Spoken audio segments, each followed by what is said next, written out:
लेकिन आपने कर दिखाया, आपने अपना स्केड्यूल ऐसे बनाया, आपने अपना टाइम टेबल ऐसे बनाया और आपने पूरी मेहनत की, इसलिए आप आज यहाँ पर हैं। और अच्छा लगता है कि जब विनीत नाम वेबसाइट पर डालो, अब विनीत का नाम जब वेबसाइट पर डाला जाएगा तो टॉपर की लिस्ट में आएगा, सीना चौड़ा हो जाता है गर्व से पेरेंट्स का। चलो Vineet, yes ma'am. Hello Vineet, मेरा आपसे ही सवाल था, मैं आपसे ही पूछ रही थी, जब हमें अब आपका नाम, आप जितने भी लोग बैठे हैं, आप सबका नाम या और जो विनर्स हैं जो नहीं जुड़ पाए हमारे साथ, जब आप वेबसाइट पर डालेंगे तो टॉपर की लिस्ट में नाम होगा। यस मैम, खुशी तो होती है, बट हाँ ठीक है, ये है कि ठीक है, खुशी तो होती ही है, पर ये है कि आगे भी और कुछ करना है या रुकना नहीं है। ये फर्स्ट स्टेप है। अभी सिर्फ 12th क्लियर किया, अभी सिर्फ एंट्रेंस हुआ है एम्स दिल्ली में, अभी आगे और भी जाना है।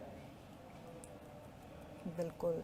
और विनीत, अच्छा, आप अपनी हॉबीज के बारे में आप मुझे बता रहे थे, आप क्या करते थे खाली वक्त में, या जब आपको लगता था प्रेशर ज्यादा हो गया, पढ़ाई बहुत ज्यादा है, तो कैसे आप अपने माइंड को रिफ्रेश करते थे, और ये कितना इम्पोर्टेंट है? मैम इम्पोर्टेंट तो बहुत है, क्योंकि आप स्टडी कर नहीं सकते थ्रू आउट, आपको ब्रेक्स की जरूरत होती है। तो मुझे क्रिकेट देखने का बहुत शौक है, तो जब भी मैं कोशिश करता था कि इंडिया का मैच हो, मैं टाइम निकाल पाऊँ थोड़ा और थोड़ा क्रिकेट देखूं, और इंस्टेंटली जब मैं थोड़ा परेशान हो जाता था पढ़ते पढ़ते, तो मैं गाने सुना करता था। अच्छा, आप गाना गाते भी हैं? शौक है आपको गाने का? No ma'am. आप चाहे तो आपका फेवरेट गाना आप सुना सकते हैं। नो मैम, गाने का शौक नहीं है, सिर्फ सुनने का है।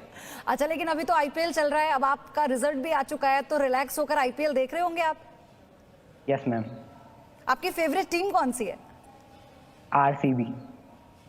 चलिए, तो आपका सपोर्ट है मतलब पूरी तरह से उससे। ठीक है आकांक्षा, आप मुझे ये बताइए, आपने भी 720 मार्क्स हासिल किए हैं और शोएब ने भी, लेकिन आप क्योंकि उम्र छोटी है तो आपको इसलिए सेकंड रैंक दी गई है, तो थोड़ा सा आपको इस बात का दुख है क्या? मन में ये बात है? शोएब हंस रहे हैं, मुस्कुरा रहे हैं इस सवाल पर। जब रिजल्ट आया था तो जब देखा कि सेकंड है, उस वक्त पे हल्का सा लगा था कि यार सेकंड क्यों है, फर्स्ट होनी चाहिए थी। फिर अचानक से मतलब मेरे दिमाग के सामने मतलब एम्स दिल्ली जो मेरा ड्रीम कॉलेज रहा है और मैंने प्रिपरेशन करी है वो आ गया, और वो मुझे बहुत खुशी थी, मुझे वो मिल रहा है। दूसरा ये था कि मतलब मेरी एज कम थी, मुझे सेकंड, और वो तो आपको इस नियम से कोई दिक्कत नहीं हुई फिर? आपको आपके मन का कॉलेज मिल गया इसलिए? हाँ मैम, मुझे लगा कि दूसरा second is just a number, और 720 वाज द मैक्सिमम स्कोर कर सकती थी जो मैंने किया, उससे ज्यादा मैं ला नहीं सकती थी। तो इस बात का कोई वो नहीं है, मतलब मैंने अपना 100% लिया और बाकी तो ठीक है, इट्स जस्ट अ नंबर। बिल्कुल, ये कोई इसमें कोई दोहराए नहीं है आकांक्षा। ये सवाल इसलिए पूछा क्योंकि आप दोनों लोगों ने एक ही मार्क्स हासिल किए हैं और आप दोनों लोग पहले नंबर पर हैं, सिर्फ एक नियम की वजह से। लेकिन इसमें कोई दोहराए नहीं है कि आपने भी उसी तरह से अपने आप को साबित किया जैसा कि शोएब ने किया, या और हमारे साथ जो लोग जुड़े हुए बैठे हैं। शोएब, आप कुछ कहना चाहते हैं आकांक्षा से?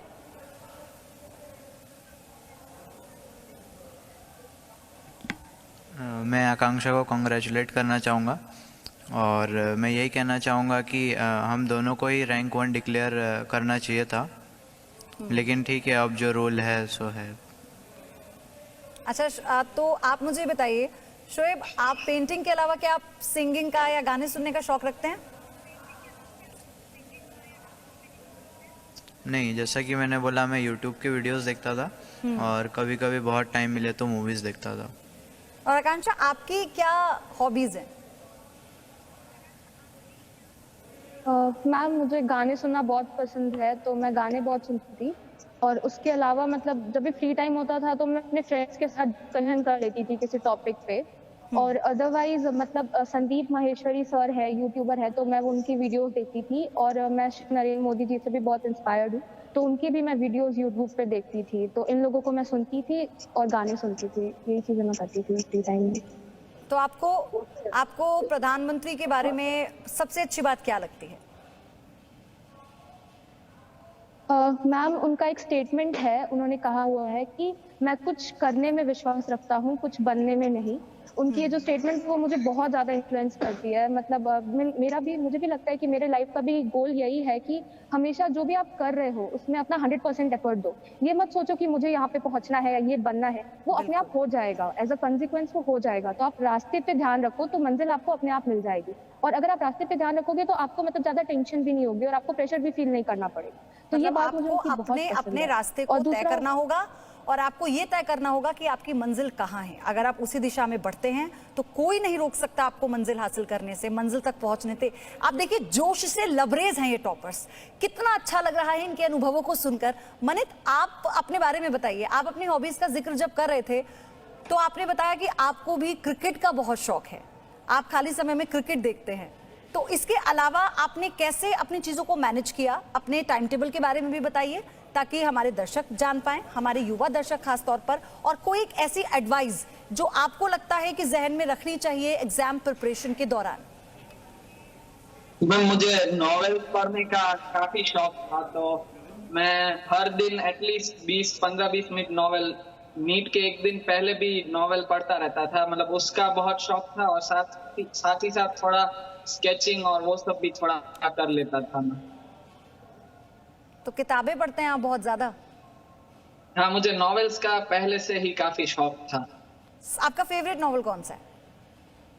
मैम कोई एक तो कहना मुश्किल है, जेके रावलिंग के, जॉन ग्रिशम के, डैन ब्राउन के सारे ही नॉवेल बहुत प्यारे हैं।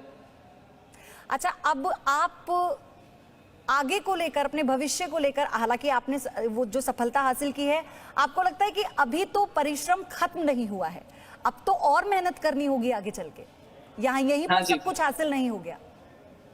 नहीं, ये तो सिर्फ पहला ही पड़ाव है। अभी अगर हम खुश भी अगर बहुत ज्यादा हो गए तो भी वो एक बहुत बड़ा नुकसान है। तो हमें तो फिर अब थोड़ी देर सेलिब्रेट करके फिर नेक्स्ट टारगेट पे ही मूव ऑन कर लेना चाहिए।